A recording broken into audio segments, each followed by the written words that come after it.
So our first panel here this morning is Issues in Water Quality, as Leah said, and we're going to discuss a variety of water quality threats to groundwater resources, some common themes, and talk about some case studies here with our GCD partners today. We have Vince Kloss, who is a hydrogeologist with Allan R. Standen, LLC. We've got Marc Friberg, who is the Executive Director of External and Regulatory Affairs with the Edwards Aquifer Authority. And we've got Janet Guthrie, the General Manager of the Hemphill County Underground Water Conservation District. You guys can read their full bios in your paper pamphlets or on the app, which I hope you guys are fully versed in everything the app has to offer by now. So this morning, we're just going to go ahead and jump right on into it. And Vince, will have you start us out with kind of a high-level overview with your experience working all across the state of Texas, how complex these issues really are. Okay, I think that's quite a good place to start this morning. And I would like to start off by thanking TAG for inviting me to be here today. This has been a great conference so far, and I'm thrilled to be part of the discussion here this morning. And Diana, thank you for organizing and now moderating this panel for us here today. In regards to your first question here about water quality issues and the complexities of those issues, I believe it really begins with, one, knowing your geology, and then two, being able to identify what can make those geologies susceptible to contamination or water quality issues. Where you have a karst or alluvial aquifer system at land surface, your water quality risk factors are going to be very different than somewhere out in the Gulf Coast or the middle of the Permian Basin, where you may have several hundred feet of shale and other impermeable layers protecting your aquifers from activities at and or near land surface. Now, this also includes not just understanding the geology of your aquifers, but also those surrounding geologic units that in some instances may provide protection and offer a little sigh of relief, while in other instances may be direct conduits or pathways for contamination or degradation of water quality. And unfortunately, it's the latter here that usually leads to undetected harm, as infrequents such as arsenic or radionuclides can become mobilized through some of these pathways. Now, once you have an understanding of your geology, you can then begin to better understand what your potential risk factors are for water quality issues. Across the state of Texas, our geology is quite unique, so there isn't one exact blueprint on how to go about doing this. For some, this is going to include being aware of former sulfur, lignite, or uranium mining operations, orphaned and abandoned oil and gas wells, or even defunct or dilapidated chemical and industrial sites. At the end of the day, there isn't a water well or aquifer that's immune from these water quality issues. It's up to us to be proactive in our approaches to ensure that these issues don't arise in the first place. Now, one thing to keep in mind here is that once the water quality issue has been detected or discovered, the damage has been done at that point, and then the focus then becomes mitigation, which in many cases just simply means now monitoring a now undesirable portion of our aquifer systems. And so, Janet, in a more agricultural and rural area, what are some of these complexities that you're having to deal with on top of all the aquifer complexities that Vince just identified? Okay. The Hemphill County Groundwater District is located in the Texas Panhandle on the eastern side. We are a single county groundwater district that is in a rural agriculture and oil and gas environment. And when the district was first established, the water quality was a big question for the constituents who voted in favor of establishing a district. And they wanted to know what we would do to preserve the 15 million acre feet that are in storage and prevent potential contamination. And so, under well advisement of our consultant, the first step he established was to identify the potential risk. And that was going to be agriculture and oil and gas as potential sources of contaminants. And so always a good place to start is with the basics, right? So we established our first program, which was a basic mineral analysis. And that included field testing as well as in-house testing in our lab. We are a small lab, small user, so the regulatory burden was not burdensome. And the testing is very simple and it's affordable.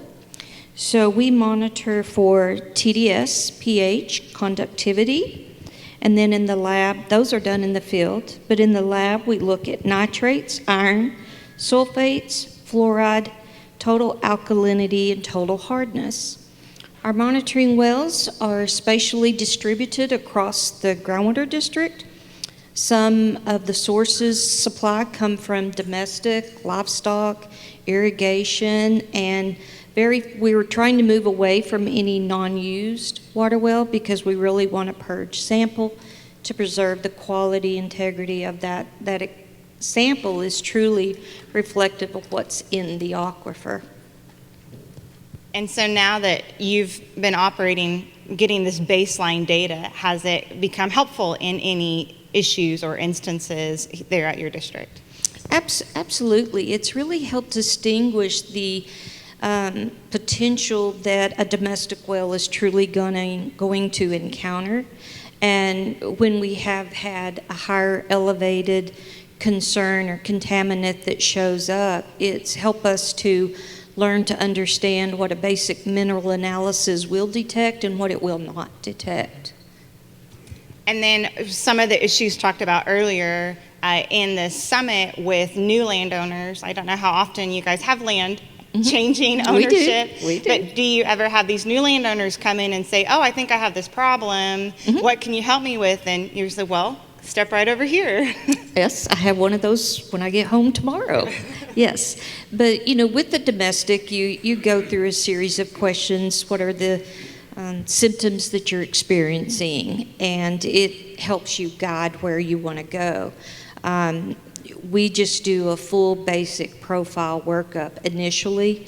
One, because it's quick, it's easy, and it's free to them. And then, of course, like yesterday, they were advised, please stop drinking the water till I get back home. And then we'll test it and we'll see. And so it certainly helps identify what the level of concern perhaps should be. And that's just with a few simple questions and having a conversation with someone who has concerns. And so, Marc, in a more urban and suburban area, what do some of those complexities look like for you guys at the Edwards Aquifer Authority? Well, I think, as Vince said, our problem starts with the karst nature of the Edwards. We have a staff member that likes to say, during a flood, the Edwards is really good at filtering out cars or refrigerators, but it doesn't filter out much else. So we have to be cognizant of the sensitive nature of the recharge zone. And we also deal with the exploding population and changes in land use in different types of industry or different types of practices that have the potential to create a contamination of the Edwards. And we're fortunate enough to have an extremely competent technical staff that does constant water quality sampling, and while we see contaminants at low levels throughout the Edwards, we still feel the Edwards is an extremely clean aquifer, and we hope to keep it that way with the regulatory powers that we do have and partnership with the different landowners. And with that change, do you ever feel like things are getting more complex, or is it just a new facet to the same complex issue? I think it's a new facet to the same complex issue, but at least we have the ability to recognize the types of impacts that can come with those different changes. And so that's not to say that older land uses don't have potential for problems. Agricultural practices have potential for problems, but the new industry that's coming in and the explosion of residential areas create new problems and new opportunities for us to engage with our regulated community. And I think it was said yesterday too by someone that the only thing you should expect is that things will change. But despite all of these changing aspects and complexities in water quality issues, Vince, you have actually picked up on some commonalities and some common themes, especially when it comes to groundwater districts and their responses. Will you share some of those with us? I think when a water quality issue or problem first arises, the common theme there is usually panic, and then that's usually followed by an overreaction And that's because water quality issues, it's just one of those things that's only better understood with time or after a problem does arise. Now, one thing that I do see a lot of GCD doing is going out and being proactive in regards to collecting baseline or background data. Now, that's a great first step. There's a big difference from collecting water quality samples and then going and entering that information in an Excel spreadsheet or a database management system to actually using that information to proactively identify areas of concern. So what's good practice here is to actually take that baseline and background data set that you have and to revisit some of those same wells every 2 or 3 years. And once you do that, you can then start to look for trends or outliers that may be emerging in your data set. And this is something that I think a lot of districts and others out there intend to do. It's just one of those things on a to-do list that never quite happens. But in terms of being proactive in our strategies, it's one of the prime ways to protect these issues from arising in the first place. Now, as you're reviewing data, looking for outliers and looking for trends that may be emerging, things such as higher TDS or higher sulfates from one year to the next, those tell a story, and then it's up to us to figure out what that story is that we're being told. Is this story a story of an improperly nearby plugged well that's leading to a water quality issue within the aquifer? Or does this have to do with something that's dual completed across a formation where it shouldn't be? So once we have these outliers or trends that we've identified, we're actually being proactive in our approaches at that point in time. And I can think of one example in particular where we had an area with about 30 water wells, really good water quality. We're talking 300, 400 TDS water. And then there was this handful of about 5 or 6 wells right there in the middle of all these where TDS was over 1,000. We're looking at 1,100, 1,200 milligrams per liter. Had us scratching our head. Well, we took a step back. We looked at the data. We started analyzing what made these 7 wells in this area so special. Started looking at well depths, well completion. One thing that popped out to us right away is these were all the same driller. And so from that point in time, we realized, okay, this is a driller problem. Now, what's making this specific driller an issue here? Or what's providing an issue for this driller? And we realized that everyone else in the area was screening 40, 60 feet. This driller was screening 80 feet. So by analyzing this data and looking for these outliers, we were able to then work with this driller to help him better complete his wells moving forward. So that's just one example of how we were able to be proactive in actually using some of this data to solve an issue. And Janet, your district saw an issue coming up down the road, and you guys took a great proactive stance on our water quality issue. If you'd share that with us. Sure, be happy to.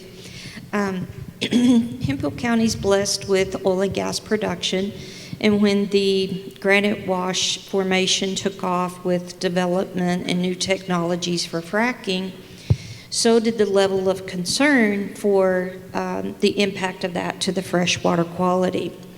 And so the chairman of our board worked with an operator of a new saltwater disposal well that was going to go in next to him, and he said, I want you to negotiate an agreement with them for monitoring of the water quality around this saltwater disposal well. And he said, you have any questions? And I said, yes, what's a saltwater disposal well? So that led to the quest of opening up the communications with the operators within the district and with the Railroad Commission. And we were very blessed that they were, one, concerned they were setting a precedent, and we said, yes, you are.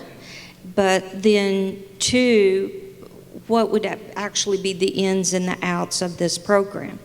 So that program we call our Point Source Monitoring Program. And that's where we are monitoring the aquifer for changes in specific contaminants that might be related to the oil and gas. Now, as Vince said, it's, you can explore and try to do some background work, but should something show up, it's not going to be our jurisdiction to remediate it or mandate the restoration. That's going to be dependent on the source of that. So, but the operators agreed to what has been, the protest has never been modified, but the agreement has been modified over the years, And now they have agreed to pay for, at an accredited lab within 1 mile radius of the disposal well, 4 water quality samples, and they'll do that annually. We've only had one operator that decided, based on the results of those tests, there were very low levels of hits in the BTEX analysis that was done, but they decided not to go forward. It triggered the research of why is that there and why is it all around there, and they decided not to go forward in that location with the disposal well. The industry was also backing off a little bit, but they got to use that kind of as an excuse. But it's given us a great deal of information and understanding of what we have found and what we haven't found. It certainly keeps us communicating annually with the operators as to, if you're a new operator in Hemphill County, here's the established expectation of you as an operator. And then there have been instances because of this where the company would reach out and say, well, you go get samples for landowner A over here, he's just certainly contaminated his groundwater. And I'm like, okay, fine, we'll do it, but it's not in the program. So our numbers are somewhere between 180 and 200. I should have looked at that specifically before I left. But it's a good number for annually for us to do. And it did lead to the district dedicating a full-time position to water level and water quality programs in the district. Whenever we complete that analysis, the water quality report is submitted to the operator of the disposal well and all of the owners of the water wells within that designated monitoring site. And so this testing program not only happens before the disposal goes in, but is a continual throughout the life of that disposal? Yes, that's correct. They've agreed to do it throughout the life of the disposal. So if they don't want to do the testing, we've had several that get their permit and then they decide not to go forward, they still get the test. And so it provides a benchmark, which we really encourage that you do, is establish the benchmark before it happens. And when we've had instances where these landowners were contacted and said, oh, we're sorry, we had a pressure control issue. You probably don't know anything about your groundwater quality. They said, oh, but we do. And the operator immediately moved into the appropriate actions to take care of that incident. In the instances where we didn't have benchmark information in that area, it was more of a difficult initial discussion. But most recently, the operators may change, but fortunately, some of the employees don't change. And so they became familiar with it, and they're like, okay, this is what I really don't like about this now. You guys picked the wells, we'll just pay for it. And so it has become even easier to administer and to oversee. The landowners like it. Unfortunately, they've kind of began to assume that it's going to happen, but sometimes we miss the notice that this is happening, and we may not reach out to them in time to say, hey, can we work this out? But they have agreed to do it. It started off as a 5-year interval test, and now it has moved to an annual test. And we're very satisfied and happy with that.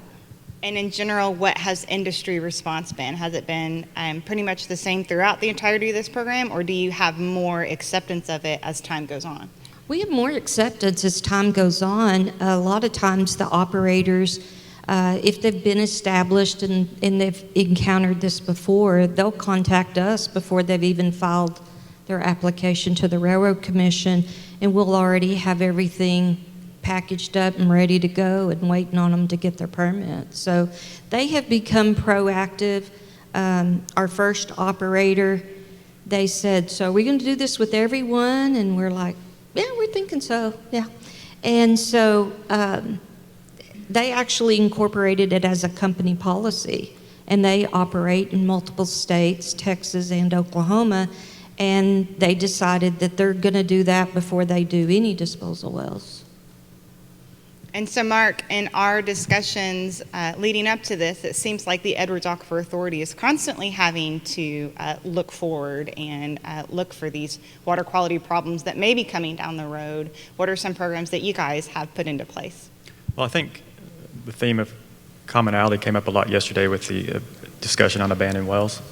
And so we've been struggling with that issue as well. We currently have over 200 abandoned wells identified in our jurisdictional region. And I don't want to suggest that we have our arms around the problem by any stretch of the imagination, but what we're trying to accomplish through our abandoned well program is to compartmentalize chunks of abandoned wells that we can try to address. And so what we've tried to accomplish over the last few years is to create a process where we use a combination of GIS information and on-the-ground information to rank the wells that we've identified. And I think Representative King made a good point yesterday when he talked about a deteriorated well. Just because these wells are abandoned in our books doesn't necessarily mean that they're deteriorated. So when we rank them, we look at risk factors, and we have what we call our top 20. These are the top 20 wells that we see as the highest risk to the aquifer. And we can re-rank those based on the ease of plugging those wells or the ease of addressing those wells and the costs that are associated with that. But that at least gives us the ability to address those wells in chunks.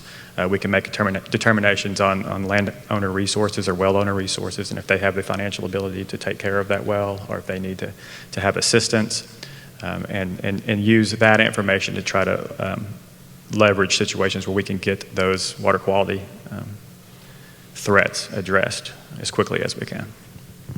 And so with the abandoned well discussion that has happened on previous days, do you find that you have new landowners that come in with the sale of property and say, I tripped over this hole I didn't know about when I bought it? Or how has the change in ownership affected that? The change in ownership has been a problem and a solution for a lot of our abandoned well problems, or identification of abandoned wells. You know, I think we're coming a long way with the real estate community, and that a well on a property isn't necessarily a benefit. It can be a liability. Openness and disclosure of wells on a property, I think, is growing and becoming more relevant to a new landowner. But when those when that property changes hands, it gives us an opportunity. Part of our program is that when we identify abandoned well, we file a notice of abandoned well in the county deed records. And it's not a lien, it's just information sharing. And that helps us tremendously, especially in the last couple of years when property was changing hands quickly.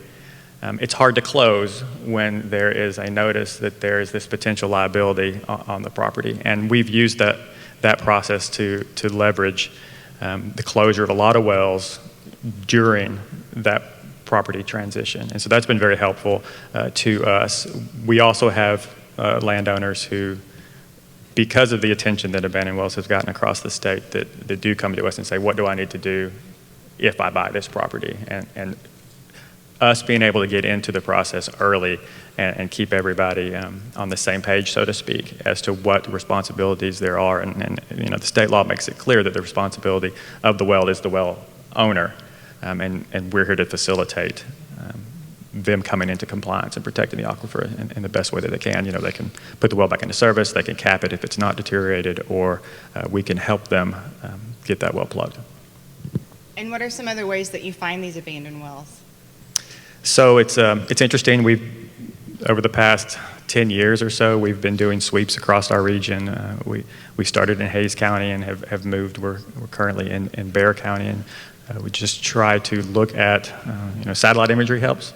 If there are subdivisions that don't have a water supply, a public water supply, that's helpful. It's also helpful just driving around, and our staff will notice a windmill somewhere, and so we gauge in some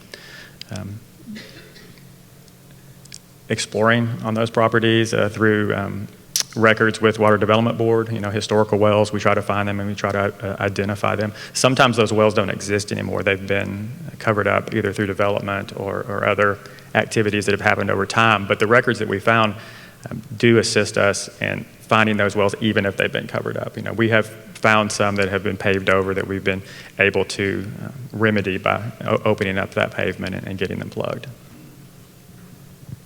And so a lot of these case studies that we've talked about so far have been pretty successful programs from inception, with maybe a few changes once the corporate lawyers got a hold of it. But what happens when a groundwater conservation district has a monitoring program and sometime down the line they kind of discover that it's not quite meeting the goals that it was intended for? Vince, do you have any stories on that?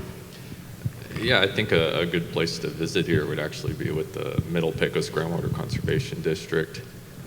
For anyone that's unaware, they're out in West Texas, right in the heart of the middle of the Permian Basin, second largest county in Texas, and dealing with quite a few issues that pertain to legacy oil and gas activities out there. Most notably, Beamer Lake, which is about 65 acres now. It's a lake that's formed from free-flowing well waters from the #1 Sloan Blair oil and gas exploration well. Now, early on, Beamer Lake was just viewed as an oddity. It was just one of those things that people talked about in the community out there, and it was part of what was believed to be just about 10 free-flowing wells in the area. Early on, the district strategy here was to sample these wells, collect that information, and just get a better understanding of what was going on with these flowing well waters. Some of those early samples came back with pretty high TDS waters. Several of those wells came back with over 10,000 milligrams per liter, also very high sulfates, chlorides coming out of that water. And then the #1 Sloan Blair, which corresponds to the Beamer Lake well, those early samples showed that it was over 60,000 TDS on some of those early samples at that point in time. So early on, what the district thought was just going to be a simple sampling exercise to just better understand water quality, quickly evolved with this new data in hand. And then there was an emphasis that was then placed on better understanding the impact of these flowing wells on the aquifers in the area. Since some of this early work, there have been around 30 new additional flowing well sites that have been discovered, with nearly all of these being tied back to oil and gas exploration wells. There's at least 5 areas of subsidence that have been discovered from these flowing well sites now, with the subsidence occurring because we've had deterioration of surface casing, which has then led to dissolution of the salt beds, and also what is now believed to include portions of the Rustler Aquifer. There's also new testing earlier this year that shed some light on the deadly levels of H2S gases that are being emitted through some of these wells. And that's also in addition to radionuclides coming out at rates up to 10 times higher than drinking water standards there. So there's a couple things going on here, but the biggest issue and biggest concern for the Groundwater Conservation District is that all these wells are flowing across about a 20,000 acre area onto the Pecos Valley Aquifer. Pecos Valley Aquifer is an unconsolidated alluvial aquifer system. It receives recharge through seepage, and that's where all these flowing wells are flowing right now. Now, the other thing here at hand is all of these wells are located about 1 to 4 miles from the Pecos River, which receives its base flows from the Pecos Valley Aquifer and is a direct tributary to Lake Amistad and the Rio Grande River to the south. So what started here as a simple sampling exercise for the groundwater district at the time quickly evolved as new data came in, and it's continuing to evolve. We developed a strategy in terms of how to go about either sampling the groundwater or understanding a specific problem, and then new data comes to light, new issues arise. Right now, the current focus for the district is better understanding and quantifying the impacts on the Pecos Valley Aquifer. And also we're looking at some strategies to look at water chemistry data to predict where we may have subsidence occurring in the near future. The chlorides in the groundwater seem to be a leading indicator. As those chlorides increase, we usually see subsidence occur afterwards. So really using that data to figure out some creative strategies to better understand the situation has been some more of those recent strategies. Now, early on when the district first sampled these wells, I don't think they ever anticipated going down this path that they're on now. But as the district serves to protect the aquifers of Pecos County, this is part of the job for them until someone else steps up to the plate. And not only was it a significant pivot, I think, with the water quality, but it's my understanding with Ty's testimony before the House Natural is they actually are having equipment problems too with this sampling, that the water quality is actually eating some of their sampling equipment, and they're having to replace that, which was pretty shocking, I thought. That's correct. It's very corrosive water. We've cambered some of these holes. There's no surface casing to be found anymore at this point in time. So that just speaks to just how nasty some of these flowing fluids are coming to land surface out there. And so, Marc, what about the Edwards Aquifer Authority and any programs where you guys have had to pivot and make an adaptation to meet these intended goals? Yeah, we have, the biggest one that I think we've had a pivot on is fires on the recharge zone. And I don't know if people in this room remember there was a large mulch fire in San Antonio years ago that created some air quality issues and some water quality issues. But shortly after that incident, there was some legislation passed that gave TCEQ some additional regulatory powers over places that store mulch. But the bill also told the Edwards that we needed to do rulemaking on the control of fires on the recharge zone. And we didn't really know what to do with that. We don't have firefighting expertise on our staff. We did the best we could, and we created a regulatory program that essentially required different types of secondary containment in facilities on the recharge zone that had what we considered to be regulated substances within them. And it was an extremely cumbersome program to implement because it required re-engineering of structures. It required a lot of fairly burdensome requirements on a property owner that would be in place to protect in a catastrophic event. And I cannot tell you how many complimentary phone calls and well wishes from engineers and environmental consultants that I got over that program and how to come into compliance with that program. And after a while, it became clear that we were doing more to regulate than we were actually making a positive impact to water quality protection. So we pivoted. Our board of directors adjusted those rules, and we took advantage of an opportunity with the San Antonio's Edwards Aquifer Protection Program. The tax-based funding that they have to get conservation easements. In the last ballot initiative, there was a set-aside of a certain amount of money for water quality protection. And we partnered with Texas A&M University and got a grant for what we call our first responder program. And we adjusted our rules to be more information sharing. We require facilities that have these types of substances to give us information about the facility, what they store, and a map of flows, how water would flow around the facility, where things are stored, and where structural best management practices for stormwater are located. And we've created a information sharing system with City San Antonio Fire. And so to start, if a first responder arrives on the recharge zone at an incident, they get a notice on their truck that says, "You're on the Edwards Aquifer recharge zone, this is a sensitive area." And that's where we started. Through the partnership with Texas A&M, a curriculum has been created whereby firefighters can get trained on karst, on how to identify karst. What does that mean? And why is it sensitive? And then we come in the back end and we've taken all of this information that we require the regulated facilities to give us, and we've mapped it through GIS. We've put those pathways, those flowways on it. We give a list of what's stored in the facility, and we identify where these water quality basins are. So a first responder could close those basins to capture water. It is important that we make it clear that we're not trying to get in the way of a firefighter. Their first, responsibility is human life and safety. So once they've addressed that, we hope that we've provided them with the tools to make decisions in the field that could protect against a negative impact to the aquifer. Recently, it wasn't in Texas, but I think it's a testament of how this program could be used positively. There was a fire at a Home Depot in San Jose, California, and it was a fire that came about quickly and completely took the Home Depot down. There was nothing left.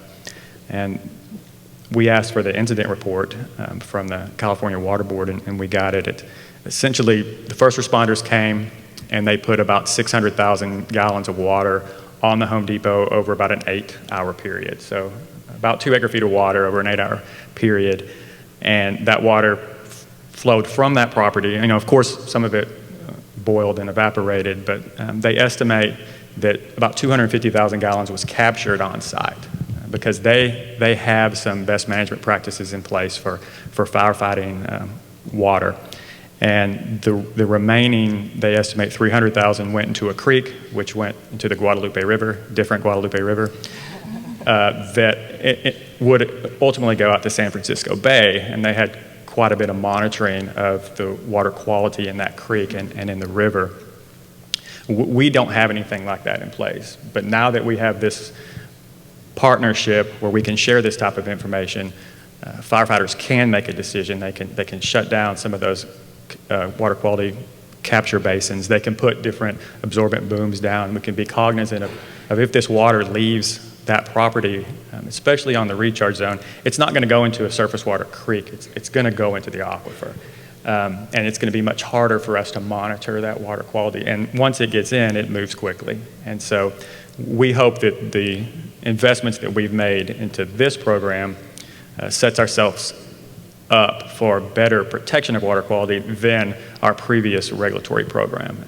And so far, so good. The training should be starting soon, whether it's this fall or going into next year. We've got the GIS system in place. We're actively sharing it with the fire department. We've got a secure portal where we can update that information as new facilities come onto the recharge zone, or if a business changes, we have the ability to do that pretty quickly, so that everybody knows what's going on. And we're hoping that this can also be used for some pre-planning from the fire department when they look at what they think they should do if an incident was to occur on the recharge zone. I liked your overall assessment that you gave, and going from requiring a containment zone around every pallet of whiteout, you then pivoted to look at, okay, what are we trying to prevent this worst case Home Depot fire? And instead of going heavy on the one side, you're actually supporting the response on the other side. Right. If there's a fire that takes a building down, the secondary containment's going down with it. And so what can we do to address the actual potential impacts that we could have? So any final thoughts here from you guys on something that you're dying for everybody to hear? I would leave with this, is you don't be afraid to start somewhere, and a great place to do is to start with a good consultant and a good lawyer and a lot of communication with what's even possible. And so before something really happens, I'm an advocate for your baseline benchmarking, is know what it was before. Because if you don't know what it was before and people come in with this, you don't know when it really changed, and it's going to set you back and make it far more difficult and timely to try to understand what the story is of why. So get started early. And just one thing that, listening to us speak today, just how different everyone's problems are, how different everyone's concerns are, and the responses to those problems and concerns. We're a big state, and I think the three of us up here just told a pretty good story of just how different that state can be. Wonderful. Thank you guys so much. That was great.